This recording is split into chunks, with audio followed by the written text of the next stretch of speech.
Hello ವಿದ್ಯಾರ್ಥಿಗಳೇ, NEET U G 2026 May 3 Sunday exams ನಡೀತಾ ಇದೆ. ಅದಕ್ಕೆ ಬೇಕಾಗಿರೋ ಡ್ರೆಸ್ ಕೋಡ್ ಬಗ್ಗೆ ಬಹಳ ಜಾಗೃತಿಯಾಗಿರಿ. ಪ್ರಿಸ್ಕ್ರೈಬ್ ಮಾಡಿರೋ ಡ್ರೆಸ್ ಕೋಡ್ಗಳನ್ನೇ ಹಾಕ್ಕೊಂಡೋಗ್ರಿ. ಅತಿಯಾದ ಆ್ಯಟಿಟ್ಯೂಡ್ಗಳು ಬೇಡ. ಏಕೆಂದರೆ ಎಕ್ಸಾಮ್ ಅಲ್ಲಿಗೆ ಹೋಗ್ತಿರೋದು ನೀವು ನೀಟ್ ಎಕ್ಸಾಮ್ ಬರೆಯೋದಕ್ಕೆ ಕಾಮಾಗಿರಬೇಕು. ಅಲ್ಲಿ ಫ್ರಿಕ್ಷನ್ ಮಾಡಿಕೊಂಡು ಅಲ್ಲಿರೋ ಎಕ್ಸಾಮಿನರ್ಸ್ ಹತ್ರ ಅಥವಾ ಅಲ್ಲಿರೋ ಸಿಬ್ಬಂದಿಗಳ ಜೊತೆ ನೀವು ಫ್ರಿಕ್ಷನ್ ಮಾಡಿಕೊಂಡು ನೀವು ಓದಿರೋ ಕಾನ್ಸೆಪ್ಟ್ಗಳನ್ನ ಅಲ್ಲಿ ಮತ್ತೆ ಮರೆತು ಹೋಗಿ ಆ ಟೆನ್ಷನಲ್ಲಿ, ಆ ಫ್ರಿಕ್ಷನಲ್ಲಿ, ಆ ಗಲಾಟೆನಲ್ಲಿ ನಿಮಗೇನಾದರೂ ಎಫೆಕ್ಟ್ ಆದರೆ, ನಿಮ್ಮ ನಾಲೆಡ್ಜ್ ಎಫೆಕ್ಟ್ ಆದರೆ ನಿಮ್ಮ ನೀಟ್ ಎಕ್ಸಾಮ್ಸೇ ಸ್ಕೋರ್ ಆಗಲ್ಲ. ಅರ್ಥ ಮಾಡ್ಕೊಳ್ಳಿ. ಹಾಗಾಗಿ ಫ್ರಿಕ್ಷನ್ ಇಲ್ದಂಗೆ ಡ್ರೆಸ್ ಕೋಡ್ಗಳನ್ನ ಕರೆಕ್ಟಾಗಿ ಹಾಕ್ಕೊಂಡೋಗಿ. ಆ ಡ್ರೆಸ್ ಕೋಡ್ಗಳನ್ನ ಯಾವ ಹಾಕ್ಕೊಂಡೋಗ್ಬೇಕು ಅಂತ ಈಗ ಬ್ರೀಫಾಗಿ ಹೇಳ್ತಾ ಹೋಗೋಣ. ಬೆಟರ್ ಅಂದರೆ ಹಾಫ್ ಶರ್ಟ್ನ ಹಾಕ್ಕೊಂಡೋಗಿ, ಹಾಫ್ ಟೀ ಶರ್ಟ್ ಆದರೂ ಓಕೆ. ಮತ್ತು ತುಂಬ ಪ್ಯಾಕೆಟ್ಗಳಿರೋ ಡ್ರೆಸ್ ಕೋಡ್ನ ಅವಾಯ್ಡ್ ಮಾಡಿ. ಆ ಶರ್ಟ್ಗಳಲ್ಲಿ ಏನಾದರೂ ಮೆಟಲ್ಸ್ ಬಟನ್ಸ್ಗಳಿದ್ರೆ ಅವಾಯ್ಡ್ ಮಾಡಿ, ಚೈನ್ಸ್ಗಳಿದ್ರು ಅವಾಯ್ಡ್ ಮಾಡಿ. ಮತ್ತು ನೀವು ಫುಲ್ಲು ಸ್ಲೀವ್ನ ಹಾಕ್ಕೊಂಡೋಗ್ಬೋದು, ಫುಲ್ಲನ್ಸ್ಗಳ್ನೂ ಹಾಕ್ಕೊಂಡೋಗ್ಬೋದು. ಬಟ್ ನೀವು ಮುಂಚೆ ಹೋಗಬೇಕು, ರೀಸನ್ನ ಅಲ್ಲಿ ಹೇಳಬೇಕು. ಆ ರೀಸನ್ ಅವ್ರಿಗೆ ಸ್ಯಾಟಿಸ್ಫೈ ಆಗಬೇಕು. ಆಗ ನಿಮ್ಮನ್ನು ಅಲೋ ಮಾಡ್ತಾರೆ. ಎನಿವೆ, ನೀವು ಎಕ್ಸಾಮಿನೇಷನ್ಗೆ 1.5 hour or 1 hour or 2 hours early ಹೋಗಿ.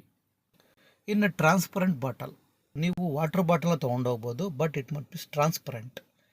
ನೀವು ಈ ಸ್ಟೈನ್ಲೆಸ್ ಸ್ಟೀಲ್ ಬಾಟಲ್ಗಳ್ನ ಅಥವಾ ಈ ಪ್ಲಾಸ್ಟಿಕ್ ಬಾಟಲ್ಗಳು, ಕಲರ್ ಬಾಟಲ್ಗಳ್ನ ತೊಗೊಂಡೋಗ್ಬೇಡಿ. ಟ್ರಾನ್ಸ್ಪರೆಂಟ್ ಬಾಟಲ್ನ ತೊಗೊಂಡೋಗ್ಬೇಕು. ಇನ್ನು ಎಕ್ಸಾಂಪಲ್ ನೆಕ್ಸ್ಟು, ಇನ್ನು ನಿಮ್ಮ ಸ್ಲಿಪ್ಪರ್, ಶೂಗಳ್ನ ಅಲೋ ಮಾಡೋಲ್ಲ. ಶೂಗಳ್ನ ಹಾಕ್ಕೊಂಡೋಗ್ಬೇಡಿ. ಹೈ ಹೀಲ್ಡ್ ಸ್ಲಿಪ್ಪರ್ಗಳ್ನ ಅವಾಯ್ಡ್ ಮಾಡಿ. ನಾರ್ಮಲ್ ಸ್ಲಿಪ್ಪರ್ಸ್ಗಳ್ನ ಹಾಕ್ಕೊಂಡೋಗಿ.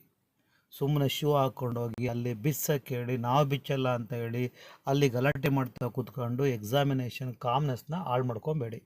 So better ಸ್ಲಿಪ್ಪರ್ಸ್ನ ಹಾಕ್ಕೊಂಡೋಗಿ. ಇನ್ನು ಹೆಣ್ಮಕ್ಳು, ಗರ್ಲ್ಸ್, ಯಾವುದೇ ಕಾರಣಕ್ಕೂ ಆರ್ನಮೆಂಟ್ಸ್ಗಳ್ನ ಹಾಕ್ಕೊಂಡೋಗ್ಬೇಡಿ. ನಕ್ಲೆಸ್ ಆಗಲಿ, ಚೈನ್ಸ್ ಆಗಲಿ, ಎಕ್ಸಾಂಪಲ್ ನೋಸ್ ಮ್ಯಾಟ್.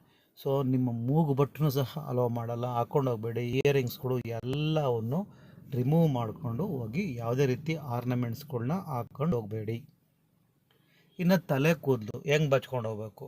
ತಲೆ ಕೂದಲುಗಳ್ನ ಹೆಂಗೆ ಬಚ್ಕೊಂಡು ಹೋಗ್ಬೇಕು ಅಂದರೆ ನಾರ್ಮಲ್ ಆಗಿರಲಿ. ಓವರ್ ಆಗಿ ತುಂಬ ಆ್ಯಟಿಟ್ಯೂಡಾಗಿ ಹೋಗೋಕ್ಕೆ ಹೋಗಬೇಡಿ.